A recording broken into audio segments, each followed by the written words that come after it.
বাদশাহ শাহরুখ খানের ভক্ত রয়েছে বিশ্বব্যাপী। বলিউড ছাপিয়ে তার ভক্ত রয়েছে মার্কিন মূলকেও। এমনকি অনেক হলিউড তারকারাও এই নায়কের ভক্ত।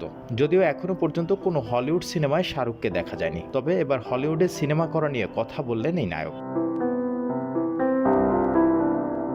পিঙ্ক ভিলা থেকে জানা যায়, শাহরুখ নিজেই জানিয়েছেন কোনো দুর্দান্ত চরিত্রে অভিনয়ের প্রস্তাব পেলে তিনি হলিউডে কাজ করতে রাজি আছেন।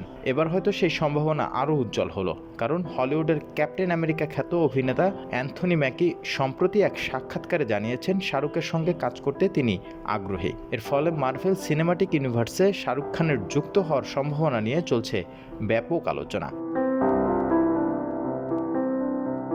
খুব শিগগিরই মুক্তি পেতে যাচ্ছে মার্ভেলের নতুন cinema captain America brave new world. সিনেমাটির প্রচারের সময় এক সাক্ষাৎকারে অ্যান্থনি ম্যাকিকে জিজ্ঞাসা করা হয়, যদি বলিউড থেকে কোনো অভিনেতাকে অ্যাভেঞ্জার্স দলে নিতে হয় তাহলে তিনি কাকে বেছে নেবেন। এক মুহূর্ত না ভেবেই তিনি বলেন শাহরুখ খানকে, কারণ তার তুলনা নেই। আর এবার অ্যান্থনির সেই সাক্ষাৎকারের ভিডিও এখন নেট দুনিয়ায় ভাইরাল। শাহরুখ ভক্তরা প্রশ্ন করছেন, তবে কি শাহরুখ খান হতে চলেছেন মার্ভেল ইউনিভার্সের পরবর্তী অ্যাভেঞ্জার?